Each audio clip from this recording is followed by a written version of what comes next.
People are insecure, and when you set boundaries, you'd be surprised how much people resist, and you'd be surprised how mad they get, and you'd be surprised how much they forgive you, and you'd be surprised how much they'll end up respecting you.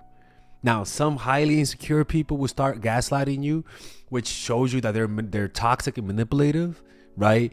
This is why boundaries reveals everything. It reveals a person's self-esteem.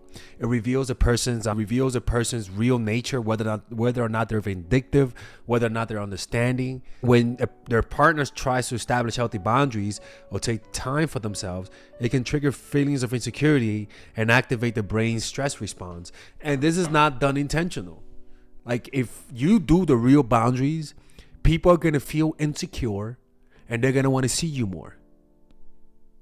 Which then, like a boss. Don't forget coupon code MINDFUL to get 50% off all of my courses, and coupon code MINDFUL to get 20% off all of my coaching calls. All right. So MINDFUL is not, we had to change it up because a lot of people were having trouble with the old coupon code. So we're just doing MINDFUL, people. Okay. A lot of people believe that in order to be valued, they have to offer something tangible, be funny, be interesting, have a great job, be good looking. And those things have a superficial sense of value. And we're not going to touch on pretty privilege, because that's actually one of the easiest way to be valued. I mean, as a child, good looking babies get better treatment from adults, and they grow up to have higher self-esteem, and they're trusted more by adults than ugly looking babies, you know? So the prehistoric looking babies, but if you're a good looking baby, you're gonna be valued. But we're not gonna talk about that because it's obvious, right? So this one is more about the unexpected ways that people are genuinely valued in society. And the most important way for you to be valued is to understand the other person. Too many people want to be understood. Too many people want people to see their point of view. Too many people are frustrated that people are not open enough to get to know them, that people have a closed mind, that people are stubborn. But what people don't understand is that you're also stubborn. Why? Because you believe you have better things to say. You believe you're more interesting. And you believe that the other person doesn't have better things to say than you do. And so this comes out in your attitude and how you listen to people and how you interact with them. And as a result, when you talk to people, all you're doing is talking about yourself. All you're doing is trying to let yourself be understood, but you never really think about understanding the other person. Let me tell you something about people. What people really want is to feel understood without being judged. If you could find somebody who knows your flaws, who knows your negative, your flaws as a person, and they still accept you, I could promise you a part of you is gonna shed a little tear. It's gonna shed a little tear. Why? Because that reminds us of our childhood, when we were at the most happiest, when we were the most impressionable, when our parents hopefully loved us despite our flaws, where our parents picked us up from jail and still cooked us dinner, right? All of that kind of stuff are things that most humans need. Every person needs it. But the problem is that the world that we live in, people are so self-absorbed that they don't really take the time to understand the other person. Why? Because they just want to be understood. So this concept that I'm telling you right now isn't really like a tactic. You got to look at this person in this eye and then here and then look at him there. No, this is an attitude change. You literally have to say to yourself, I want to understand this person. I want to understand who they are without judging them. And if you genuinely try to understand them with compassion, they are going to feel it. You're not going to notice what you're doing differently, right? That's one thing. You're not going to pay attention what you're doing differently. And you might say, wow, Alex, I'm doing the same thing. Listen to me. If you talk to people trying to understand them with compassion and without judgment, they're going to feel that, because it's an energy transfer. As social beings, humans have an innate desire for connection and acceptance. We seek validation and reassurance from others to feel a sense of belonging and to establish our identity within a social context. The sensation of feeling accepted and understood unconditionally, without having to hide our flaws, is incredibly powerful. It evokes a deep sense of relief, comfort, and emotional security. When we are genuinely understood, we experience a profound sense of validation and acknowledgement. It allows us to feel seen, heard, and valued, which in turn boosts our self-esteem and overall well-being. The origins of this sensation can be traced back to early developmental stages. In childhood, the way we are understood and accepted by our caregivers shapes our sense of self-worth and influences our ability to form healthy relationships later in life. When we receive understanding and acceptance from our caregivers, it establishes a foundation of trust and emotional security. Psychologically, feeling understood and accepted activates the reward centers in our brain, releasing neurotransmitters such as dopamine and oxytocin. These chemicals contribute to positive emotions, promoting feelings of happiness, connection, and a sense of belonging. Furthermore, societal norms and cultural influences play a significant role in shaping our need for understanding and acceptance. Society often places expectations and judgments on individuals, making it challenging to reveal our vulnerabilities and flaws. The fear of being judged or rejected can lead us to hide aspects of ourselves, hindering authentic connections and personal growth. And they're going to value you, and they're going to look at you with so much warmth and happiness because you understand them and you don't judge them at the same time. For example, the best way to is to imagine a drug addict, right? Somebody who's addicted to drugs. What type of person do you think they need in their lives? Somebody as vulnerable as somebody who's addicted to some hard drugs. What they need is somebody who understands them, is somebody who sees them at their worst and still loves them. We all need that. And if you could provide that to anyone, to your girlfriend, boyfriend, ex-boyfriend, fucking Tyrone, the personal trainer, your granny, they're gonna love you. This is why we love our grandparents and our parents a lot, because they know who we are and they still accept us. So that's one thing. Just try to understand people, not tolerate their bullshit. That's completely different. Not let them abuse you, not let them take advantage of you, not let them lie to you and then go behind your back and play you. No. Because the next one is this: boundaries, right?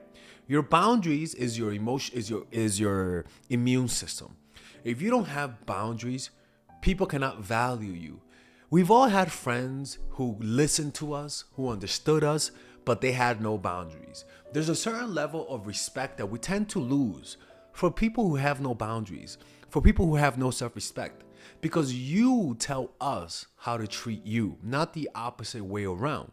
So if you're gonna do this, you gotta have boundaries, people. You gotta have boundaries, because then you're gonna look like one of those social workers or psychologists who are in an abusive relationship, where you're compassionate but stupid at the same time. You can't let people treat you like anybody else. You gotta make sure, you gotta force them to respect you, not by fucking gaslighting them or waterboarding them. Nah, don't put me in that conspiracy. What I'm talking about is you force them to respect you by either saying you're either gonna respect me or I'm leaving you. There is no other threats. There's no spinneroonies, no slashing tires. This is just, you either respect me or you leave me. This is not a negotiation, boo-boo. So that's one thing. You got to have the boundaries. That's the first thing. So you have to pretty much don't stay with those who don't value you.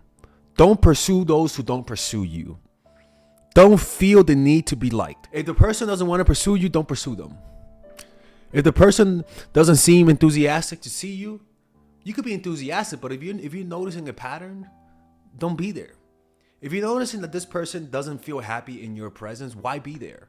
You know what I'm saying? I'm not saying that everyone should be freaking whistling whistling like Bob, the fucking Bob with 5 kids. No, I'm saying that if you don't seem to be excited to be around me, if you're not the one also making effort to see me, then don't be there. Why? Because that person may not value you.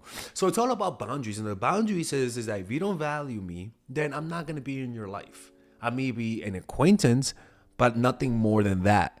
And that attitude permeates all of your nonverbal cues, and the way you look at people, the way you stand, everything comes from your attitude.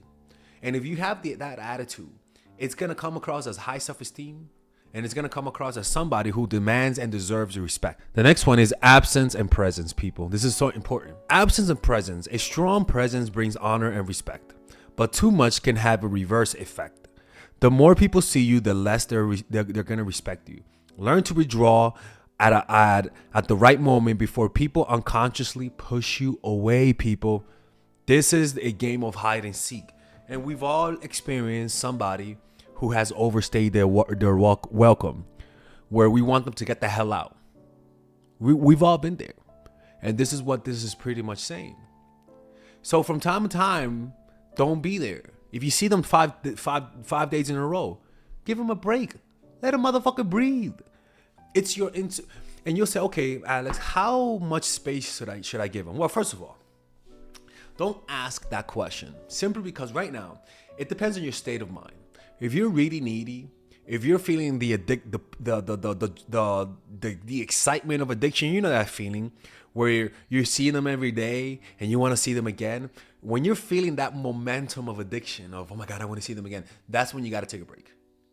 And the problem is that if you're an unhappy person, if you have low self-esteem, that feeling is going to be so intense that waiting is going to hurt so much to the point that you're not even going to do anything. At the core of low self-esteem lies a lack of self-worth and confidence in oneself. Individuals with low self-esteem tend to have negative self-perceptions, constantly questioning their value and fearing rejection or abandonment. This deep-seated insecurity can manifest in clingy and possessive behavior as they seek constant reassurance and validation from their partner. From a psychological perspective, individuals with low self-esteem may have an intense fear of being alone or abandoned. They may believe that if their partner has space or time away, it could lead to them being forgotten or replaced. This fear triggers anxiety, causing them to become excessively needy and suffocating in their relationships. They rely on their partner's presence and attention as a source of validation, seeking constant affirmation of their worthiness and lovability. Neurologically, this clingy behavior can be attributed to the activation of the brain's attachment system. The attachment system is responsible for regulating our emotional bonds and seeking proximity to our loved ones. In individuals with low self-esteem, this system may be hyperactive, leading to an increased need for closeness and reassurance. When their partner tries to establish healthy boundaries or take time for themselves, it can trigger feelings of insecurity and activate the brain's stress response. This sabotaging behavior ultimately harms both the individual with low self-esteem and their partner. By not allowing their partner space to breathe, they inadvertently create an unhealthy dynamic built on dependency and neediness. Constantly seeking validation and reassurance can drain the relationship and put strain on their partner, who may feel overwhelmed and suffocated. This can lead to resentment, frustration, and a breakdown in trust and intimacy. This is why I say that having boundaries is pretty much applying what I teach, because people are insecure. And when you set boundaries, you'd be surprised how much people resist. And you'd be surprised how mad they get. And you'd be surprised how much they forgive you. And you'd be surprised how much they'll end up respecting you.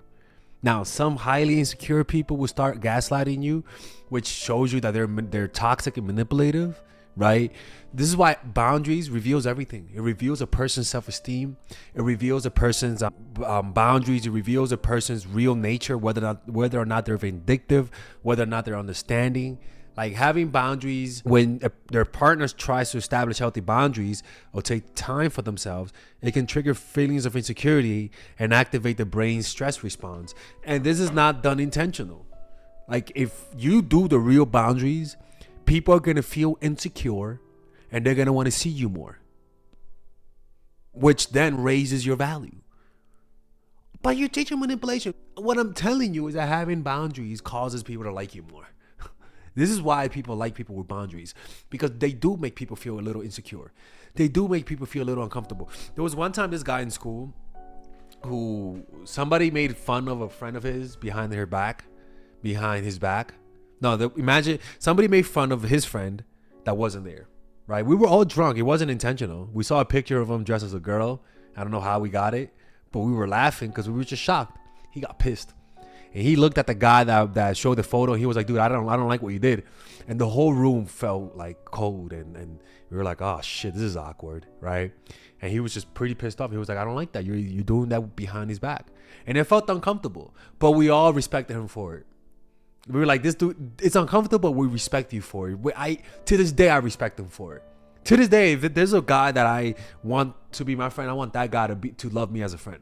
Cause that dude stood for his friend when he wasn't there. And it was uncomfortable. It made us feel insecure. It produced a stress response.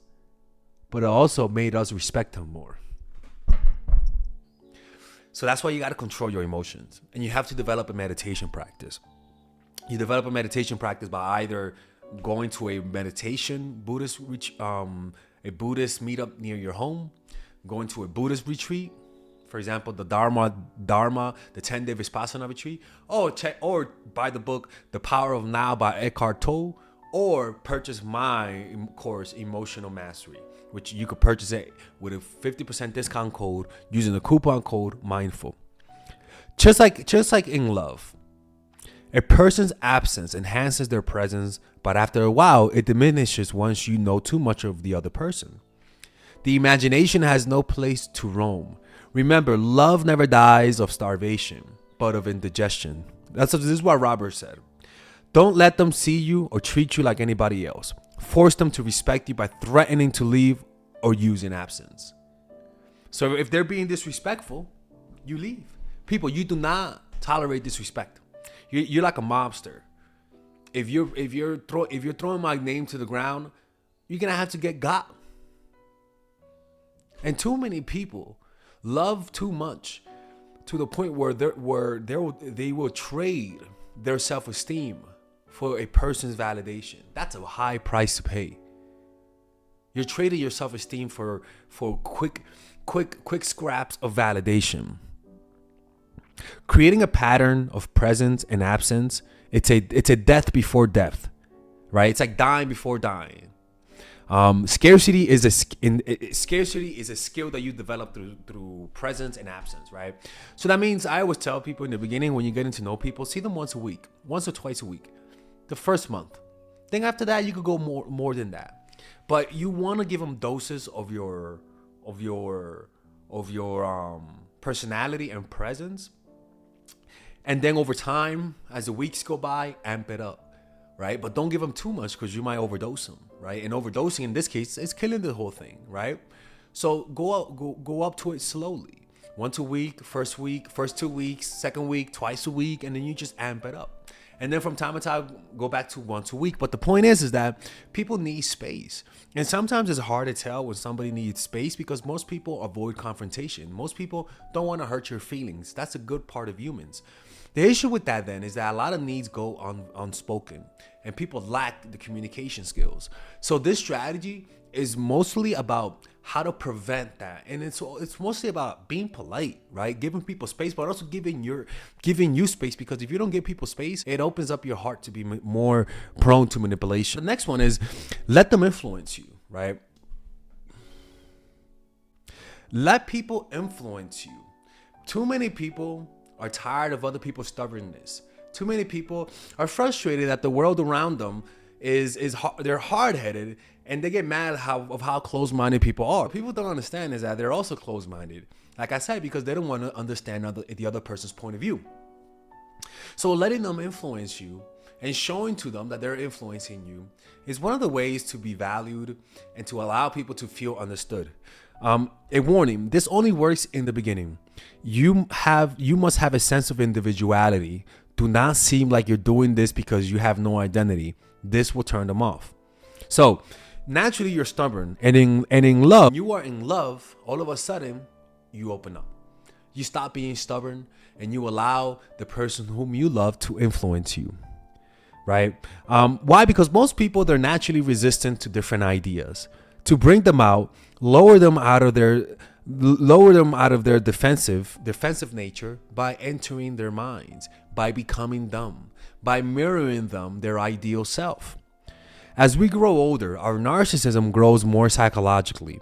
We become in love with our tastes and points of views and experiences. A hard shell is formed in order to get a hard shell is formed because we start to develop ideas. We start to become an individual. And psychologically, that hard shell comes with defense mechanisms that if anybody tries to create or give us new and different ideas, we react with anger and resistance. in order to seduce someone, in order to get somebody to value us, you got to get them out of their shell, right? So how do you do that? Well, for example, you reflect what they value most, right? So if you're a man and she's a woman, what you do, you embrace your feminine side to lower a woman's defenses, right? Women trust and feel more comfortable around feminine men, right? Because it reflects their feminism, not feminism, but their femininity. If you're a woman and you want to lower a man's defenses, then embrace your masculine. And you'll notice that he'll feel more comfortable. He'll open up. He'll tell you about the girls he's been. He'll tell you about the one time he played that girl because you're one of the boys, right? So it lowers his defenses and it allows him to open up more. One of the great sources of frustration in our lives is other people's stubbornness. How hard it is to reach them, to make them see things our way. We often have the impression that when they seem to be listening to us and apparently agreeing with us, it is all superficial. The moment we are gone, they revert to their own ideas. We spend our lives butting up against people as if they were stone walls. But instead of complaining... And what tends to happen is that this makes us very resentful towards people. Because everyone wants control over their environment. And unfortunately, a lot of us, when we're wrapped up in our own desires, we tend to objectify people and see them as objects to control. It happens unconsciously. So we stop imagining that they have their own internal lives, and we resent their resistant nature. But the problem is that from their point of view, we're also being resistant. Let's keep listening. Complaining about how misunderstood people as if they were stone walls. But instead of complaining about how misunderstood or ignored you are, why not try something different? Instead of seeing other people as spiteful or indifferent, instead of trying to figure out why they act the way they do, look at them through the eyes of the seducer. The way to lure people out of their natural intractability and self-obsession is to enter their spirit. And that's a complete opposite, because what we want is for people to understand us. And when in reality, the key is to change your attitude and be motivated to understand them. So men are often seduced by the masculine element in a woman, right? Her behavior and her character, that's masculine. Those are things that are very common, right? It's charming to a man to see a woman have masculine traits. Oh, she's like one of the boys. She knows how to get dirty, right? Oh man, she's like my best friend, but I could bang her, says right? So what you do is mimic other people's values. So their spiritual values, their political values, which creates a deeper harmony between the two. And a lot of people will say, Alexis, isn't that manipulation?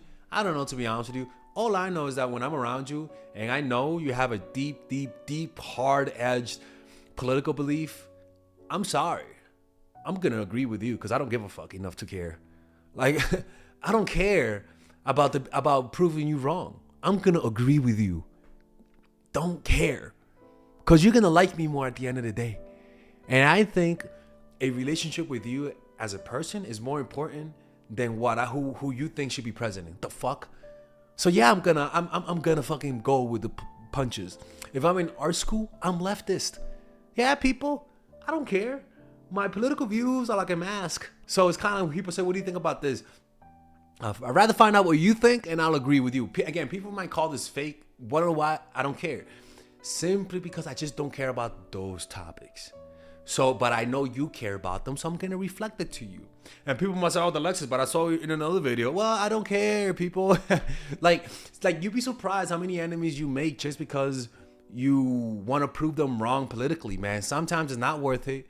Sometimes it's better to just, the most savvy social actors in this world understand this. You think most people believe what they say? No. What they do is they do this.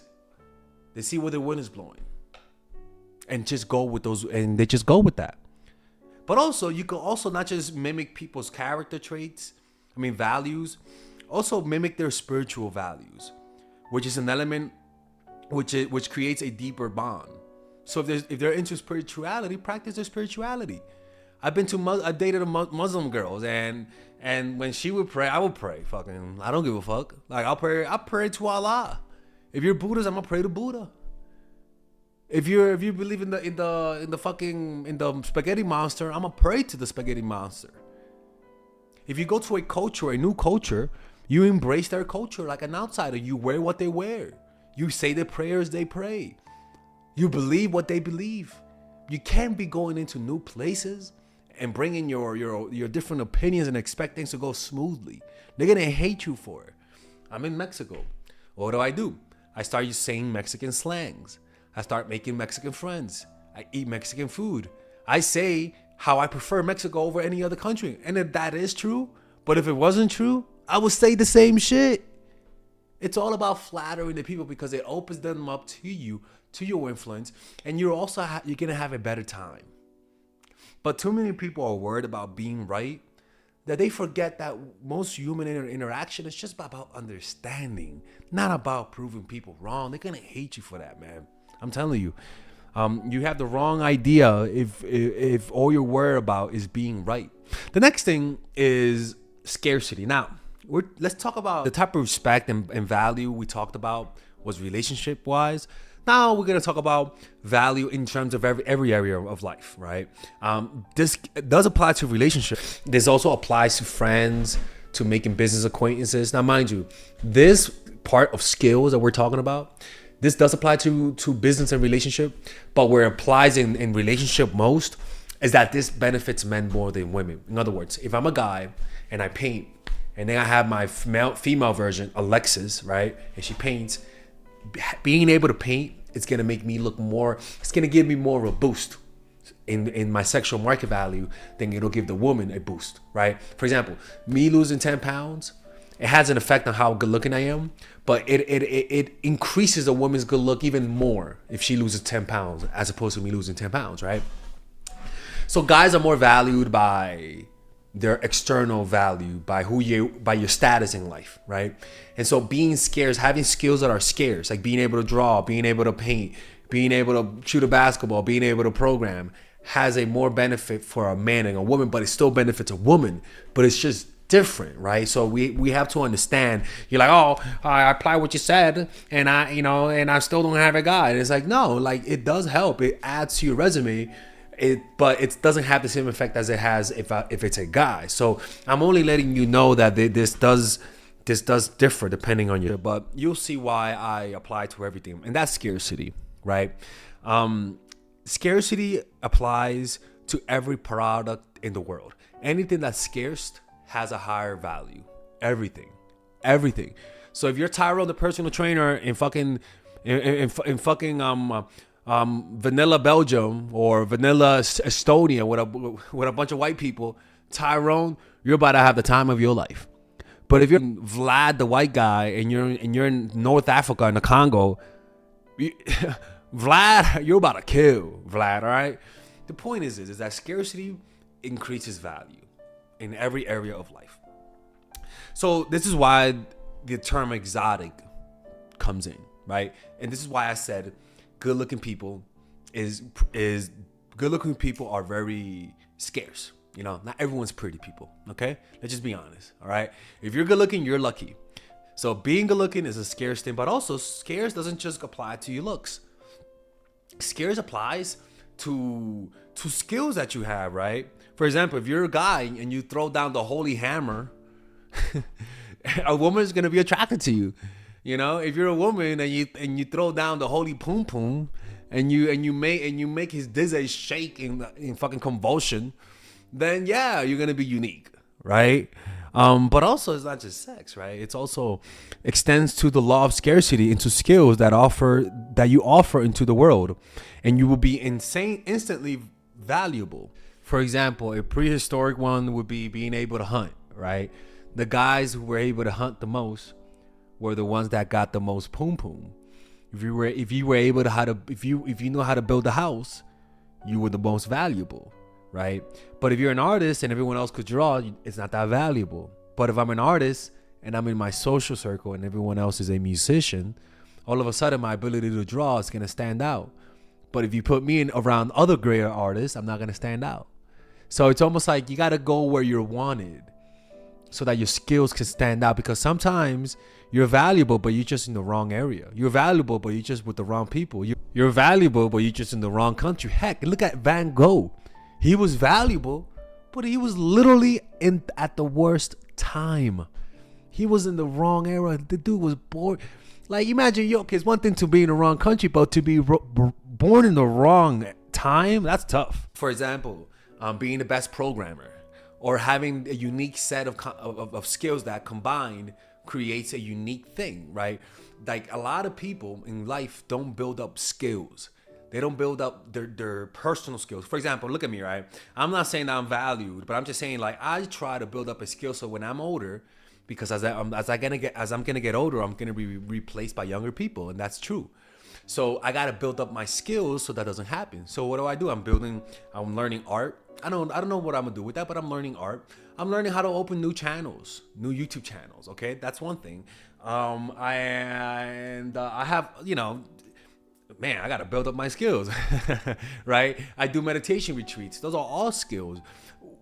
What am I doing with that? I don't know. But hopefully one day, as I keep building my skills up, they come together and they create something unique and special. But that's how you do it, man. You gotta build up your skills. Stop just being like a fucking plant and just existing. Build up your skills. This is from the book Mastery. As you accumulate more skills and internalize the rules that govern your field, your mind will want to become more active, seeking to use this knowledge in ways that are more suited to your inclinations. The crazy thing is that if you actually do what this is about to tell you, it's gonna bring you untold power. It's why some people can't be replaced. It's why some people cannot be canceled, because they're so unique in their skills. They offer something so valuable to the world that nobody can stop them. Nobody can cancel them. They are irreplaceable. They are What will impede this natural creative dynamic from flourishing is not a lack of talent, but your attitude. Feeling anxious and insecure, you will tend to turn conservative with your knowledge, preferring to fit into the group and sticking to the procedures you have learned. Instead, you must force yourself in the opposite direction. As you emerge from your apprenticeship, you must become increasingly bold. Like, for example, I just finished art school. Well, I'm almost done. So rather than just go back and painting normal paintings, maybe I could go to a sculpture program, or maybe I could go to film school, right? The point is that you go in the opposite direction. You explore your inclinations and you see where it goes. The problem with this is that it takes experimentation, and unfortunately, some people don't have the time to experiment. And that's a lot of the times that's what makes the difference. Instead of feeling complacent about what you know, you must expand your knowledge to related fields, giving your mind fuel to make new associations between different ideas. You must experiment and look at problems from all possible angles. Yep. As your thinking grows more fluid, your mind will become increasingly dimensional, seeing more and more aspects of reality. I love it. A part of his book, he says that when you expose yourself to so much knowledge and such diversity, your brain will begin to reflect nature itself. Because nature is diverse. The best ecosystems are diverse. The smartest people know a lot about a lot of things and connect them together. People who are just book smart only know one or two subjects really well, but they don't have connections between unrelated subjects. What makes people real geniuses are those who connect the In the end, you will turn against the very rules you have internalized, shaping and reforming them to suit your spirit. Such originality will bring you to the heights of power. And if you feel like you have too many weaknesses, then focus on what you're best at and build that up, right? But that's how you become valuable to an employee. Or find a boss or somebody who needs you, whose weakness is your strength, right? That's one way to be irreplaceable. Now, the next thing is represent a higher cause, right? For example, let's just say you're a nobody, but then you're noticing that the people in your neighborhood where everyone is mad that the city isn't putting the money into your area. There's a lot of potholes. The parks are messed up, and everyone is mad, but nobody is talking about it. Well, what do? You speak up. You tell everyone what you're thinking of doing. You go to City Hall, and you represent the people behind you and say, hey, look, we're all mad, and I'm speaking for them. Automatically, you're valued.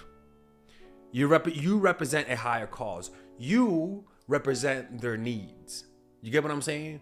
So what I'm pretty much saying, this is almost like politics in a way, but it's not just politics, right?